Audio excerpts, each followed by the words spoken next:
মঙ্গল শোভাযাত্রায় পেশার মূর্তি থাকে। পেশা কেন? পেশা কি বাঙালি?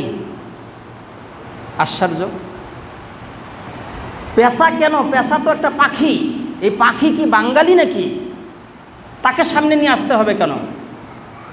কেশো খরতে সাপ বের হয়, কেশো খরতে গিয়ে দেখলাম সাপ বের হয়ে গেছে। সেটা কি? এই পেশা হচ্ছে লক্ষ্মী দেবীর বাহন। আর এই লক্ষ্মী দেবী হচ্ছে হিন্দু ধর্মের কল্যাণের দেবী, তাদের ধর্মীয় বিশ্বাস। তারা পেশাকে রেডি করে ওই মা লক্ষ্মীকে বোঝায় যে আপনি আসুন, আপনার বাহন রেডি, আপনার বাহন আমরা রেডি করেছি, মা লক্ষ্মী আপনি আসুন, আমাদেরকে কল্যাণ দান করুন। নাউজুবিল্লাহ বলুন, জোরে বলুন না নাউজুবিল্লাহ।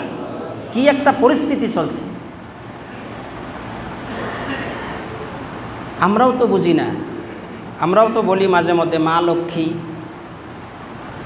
এই মা লক্ষ্মী বা আমার এই সন্তান লক্ষ্মী সন্তান, বোকা মুসলিম কখনো চিন্তাও করে না এই লক্ষ্মী শব্দটা কোথা থেকে এসেছে, এর ব্যবহার কারা করে।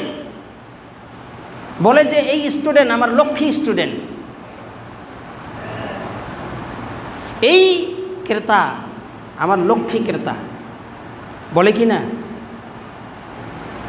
এই লক্ষ্মী দেবী তাদের ধর্মীয় বিশ্বাস, এই ভাষা তারা ব্যবহার করে। সেই লক্ষ্মী দেবীর বাহন হচ্ছে পেশা। এই পেশাকে সামনে রেখে তারা বলে কি যে মা লক্ষ্মী আপনি আসুন, আপনার বাহন প্রস্তুত। আর সেই র্যালিতে মুসলমানের বাচ্চারা অংশগ্রহণ করে। নাউজুবিল্লাহ বলুন। এরা চিন্তাও করে না যে পহেলা বৈশাখের নামে কিভাবে তাদের ঈমানকে হরণ করা হচ্ছে, টেরও পায় না, চিন্তাও করে না। পাগল কী যে করে, কোথায় যে যায় সেটাও বোঝে না।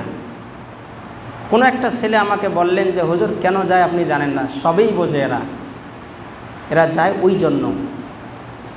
বুঝতে পারছেন তো কী জন্য? কয় সুন্দর সুন্দর মেয়েগুলো শাড়ি পরে শর্টকাট ব্লাউজ পরে ওই দেখার জন্য যায়। এই মুসলিমের এই পাপিষ্ঠ সন্তান, এই কুলাঙ্গার সন্তান দেখার জন্য যায়। নাউজুবিল্লাহ বলুন। জানি না, আল্লাহু আলাম। একজন আমাকে এইভাবে বললেন যে এই মুসলিমের ছেলেরা বেশিরভাগ ওই কারণে যায়, ওই মেয়েদেরকে দেখার জন্য যায়। নাউজুবিল্লাহ বলুন। তাছাড়া এ তো বোঝে, একে খুতবা শোনে নাই, আলেমদের কথা এর কান পর্যন্ত যায় নাই, তারপরে এ ওই মিছিলে ওই র্যালিতে অংশগ্রহণ করলো কেন? এরকমই একটা কারণ। আশ্চর্য ব্যাপার। দেখুন, মূর্তি ইসলাম ধর্মে জায়েজ না না জায়েজ? মুখটা খুলুন না, নেকি হবে। রাসূল সাল্লাল্লাহু আলাইহি ওয়াসাল্লাম বলেছেন লা তাদখুলুল মালাইকা বাইতান ফিহি কালবুন ওয়ালা তাসাবির। ওই বাড়িতে বা ওই স্থানে রহমতের ফেরেশতা থাকে না যেখানে ছবি মূর্তি এবং অলস কুকুর থাকে। যেই কুকুর শিকারী কুকুর নয়, এই রকম কুকুর যেই বাড়িতে থাকে, যেই স্থানে থাকে, ওইখানে আল্লাহর রহমতের ফেরেশতারা যায় না। আর যেখানে ছবি মূর্তি থাকে সেখানে রহমতের ফেরেশতারা প্রবেশ করে না, অবস্থান করে না। তারা মঙ্গল শোভাযাত্রার নামে র্যালি বের করেছে, পেশার মূর্তি, আরও কি কি যেন পাখির মূর্তি, কি কি মূর্তি তারা সামনে নিয়ে র্যালি করে। সেখানে কি আল্লাহর রহমতের ফেরেশতারা যাবে? রহমতের ফেরেশতা থাকে না বিধায় প্রত্যেকবারেই হচ্ছে পহেলা বৈশাখ পালন করতে যারা গেছে এদের মধ্যে কোনো না কোনো মেয়ে ধর্ষিত হয়েছে। তা বাস্তবতা দেখুন, প্রত্যেকবারই কোনো না কোনো মেয়ে সেখানে ধর্ষিত হয়েছে এই পহেলা বৈশাখ পালন করতে যারা গেছে।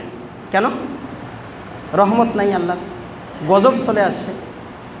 আর শুরু করছে এসো হে বৈশাখ এসো হে, সালাত আদায় করে নাই, আল্লাহর নাম তো নাই।